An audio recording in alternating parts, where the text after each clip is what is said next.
అందరికీ నమస్కారం. నా పేరు మాధురి. మీరు చూస్తున్నది సుమన్ టీవీ నెట్వర్క్. మరి ఫిబ్రవరి 16 నుంచి 28 వరకు ద్వాదశ రాశుల వారికి ఎలా ఉండబోతుందో, వారి ఫలితాలు, మంచి చెడుల గురించి తెలియజేయడానికి మనతో పాటు ఉన్నారు ప్రముఖ జ్యోతిష్య పండితులు నందిబట్ల శ్రీహరి శర్మ గురువు గారు. నమస్కారం గురువు గారు. వాగర్థావివ సంపృక్తౌ వాగర్థ ప్రతిపత్తయే జగతః పితరౌ వందే పార్వతీ పరమేశ్వరౌ ఆదిత్యాయ చ సోమాయ మంగళాయ బుధాయ చ గురుశుక్రశనిభ్యశ్చ రాహవే కేతవే నమః. శృంగేరి జగద్గురు పీఠాధిపతులకి, కంచి పీఠాధిపతులకి నమస్కారములు తెలియజేసుకుంటూ కార్యక్రమాన్ని ప్రారంభిద్దాం. గురుగారు, ఇక వృషభ రాశి వారికి ఎలా ఉండబోతుందో తెలియజేస్తారా? ఫిబ్రవరి 16వ తారీఖు నుంచి 28వ తారీఖు వరకు వృషభ రాశి వారికి ఏ విధంగా ఉండబోతుందో తెలుసుకునేందుకు గ్రహ సంచారం, రాశిలోని గురువు 2వ ఇంట కుజుడు వక్రీకరించి ఉండడం, అలాగే 5వ ఇంట కేతువు, మరియు 10వ ఇంట రవి శని బుధ, మరియు 11వ ఇంట శుక్రుడు రాహు. ఈ వృషభ రాశిలో జన్మించినటువంటి వారికి ప్రధానంగా దైవబలం అనుకూలంగా ఉంది. కానీ గ్రహ సంచారము, గ్రహగతులు కూడాను మిశ్రమ ఫలితాలు అనేటువంటివి కలగబోతున్నాయి. కాబట్టి ఇక ముఖ్యంగా కుజ సంచార ప్రభావం వలన మీ యొక్క వాక్కులో కరకుదనం, మొండితనం, ఘాటుతనం అనేటువంటిది ఉండడం, తద్వారా ఏదైనా కానీ సాధించగలమనేటువంటి మొండి ధైర్యం కూడా తోడవ్వడం, వీటన్నిటి ప్రభావం వలన కొన్ని కొత్త రకాల సమస్యలు అనేటువంటివి మీరు ఎదుర్కోక తప్పదు. కాబట్టి జాగ్రత్తలు పాటించండి.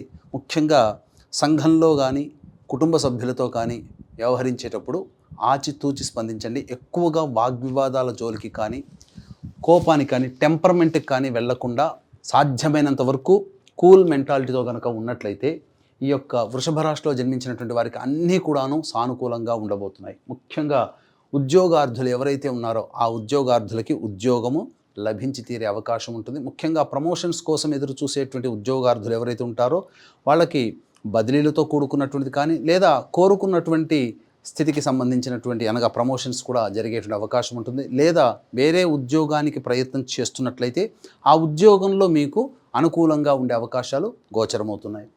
ఇక ప్రధానంగా చూసుకున్నట్లయితే ఈ యొక్క వృషభ రాశిలో జన్మించినటువంటి మహిళలకి ఆధిపత్యము పెరుగుతుంది. మీ మాటకి తిరుగు ఉండదు. అన్ని రకాలుగా యోగదాయకంగా ఉంటుందని చెప్పవచ్చు.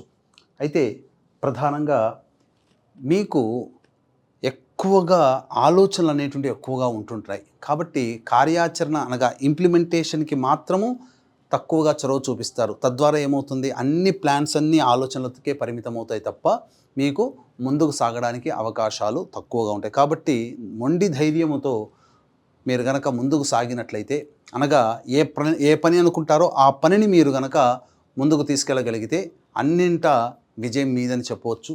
అయితే ప్రధానంగా చూసుకున్నట్లయితే ఫుడ్కి సంబంధించినటువంటిది, అలాగే తీర్థయాత్రలు, పూజా స్టోర్సు, పండ్ల వ్యాపారస్తులు, కర్రీ పాయింట్స్, ఎడ్యుకేషనల్ ఇన్స్టిట్యూషన్స్, మరియు ఈ సంబంధించినటువంటి బొటిక్, బ్యూటీ పార్లర్ నడిపేటువంటి మహిళలు, అలాగే జ్యువెలరీ రంగం, ఆర్నమెంట్స్ రంగంలో ఉన్నటువంటి వాళ్ళు, hotel business, restaurants, FMCG, super market products, ఇవన్నీ కూడాను అనుకూలంగా ఉంటాయి. ఇక మీకు చెప్పినట్టుగా చూసుకున్నట్లయితే వ్యాపార రంగంలో ఉన్నటువంటి వారికి ధనాదాయం కూడా చాలా చక్కగా ఉంటుంది. సిమెంటు, స్టీలు మరియు ఐరన్ సంబంధించినటువంటి వృత్తిలో ఉన్నటువంటి వారు, దిగువ స్థాయి ఉద్యోగస్తులు, అలాగే చర్మ సంబంధమైనటువంటి వ్యాపారస్తులు ఎవరైతే ఉంటారో వారికి టెన్షన్స్తో కూడుకున్నటువంటి ధనాదాయం ఉంటుంది. అంటే బాగా ప్రయత్నం చేయాలని చెప్పి సూచన. ఇక ఈ సంబంధించినటువంటి లాయర్ రంగము, రైతులు, ఎలక్ట్రానిక్ అండ్ ఎలక్ట్రిక్ రంగంలో ఉన్నటువంటి వారు, రియల్ ఎస్టేట్ రంగంలో ఉన్నటువంటి వారు, ప్రధానంగా వాగ్వివాదాలతోనే మీరు చాలా నష్టపోతారు. కాబట్టి జాగ్రత్తలు పాటించండి. ఇంకా ముఖ్యంగా తెలియచేసినటువంటి ఏంటంటే, ఇప్పుడు చెప్పబడినటువంటి ఈ ఆఖరణ చెప్పబడినటువంటి రంగాల్లో ఉన్నటువంటి వారికి ఆదాయం ఎంత బాగుంటుందో ఖర్చు కూడాను అంతే విధంగా ఉండడం వల్ల సరిసమానంగా మీకు ఆదాయ వ్యయాలు ఉంటాయని చెప్పవచ్చు.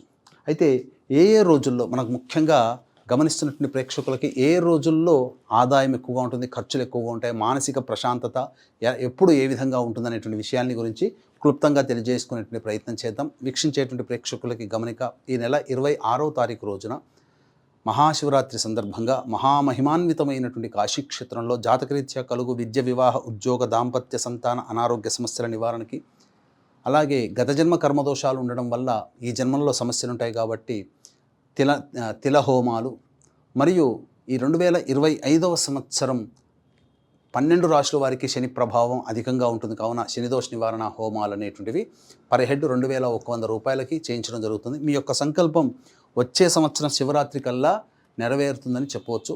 అవకాశం ఉంటే కార్యక్రమ తదనంతరం కాంటాక్ట్ చేసి మీ గోత్రనామాలు నమోదు చేసుకోవచ్చు.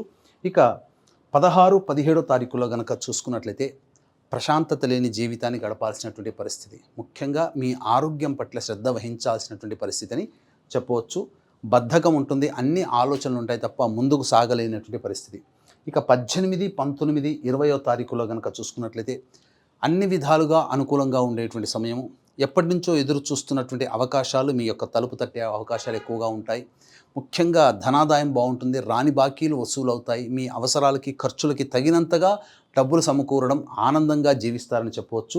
ఇక 21, 22వ తారీఖులో కనుక చూసుకున్నట్లయితే ప్రధానంగా సోదర సోదరీమణుల కోసం మరియు తెలిసిన వారు, నమ్మకస్తులు, పరిచయస్తులు, స్నేహితుల కోసం కొంత ఖర్చు అయినప్పటికీ రాని బాకీలు వసూలవుతాయి. విందులు వినోదాలు కుటుంబ సభ్యులతో గడుపుతారని చెప్పవచ్చు.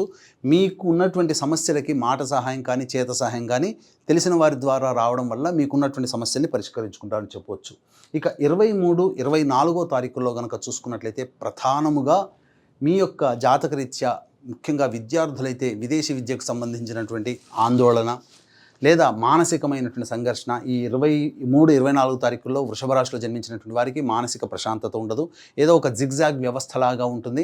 అన్నిటికంటే ఖర్చులు అధికంగా ఉంటాయి. ఈ 23, 24 తారీఖుల్లో ఆల్రెడీ ప్లానింగ్ చేసుకున్న ఖర్చులు ఉన్నట్లయితే తగ్గించుకోవడం కానీ వాయిదా వేసుకోవడం కానీ చేయండి. ఎందుకంటే ఆకస్మికంగా ఖర్చులు 23, 24 తారీఖుల్లో మీకు గోచరం అవుతుందని చెప్పవచ్చు.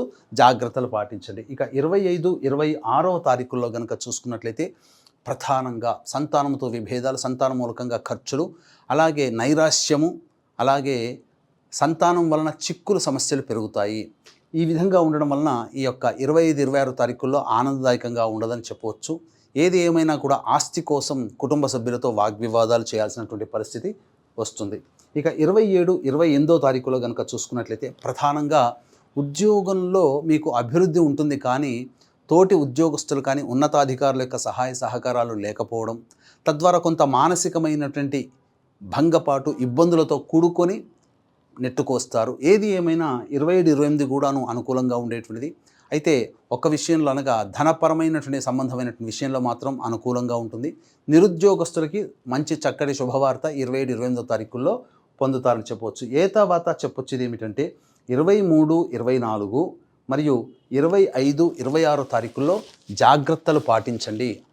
సమయం అనుకూలంగా లేదు. ఈ యొక్క 4 రోజుల్లో ఎటువంటి నిర్ణయాలు తీసుకోకపోవడమే చాలా మేలనేటువంటి విషయాన్ని గమనించాలి. ఇక వివాహానికి సంబంధించి చేయ ప్రయత్నాలన్నీ కూడా కొలికి వస్తాయి.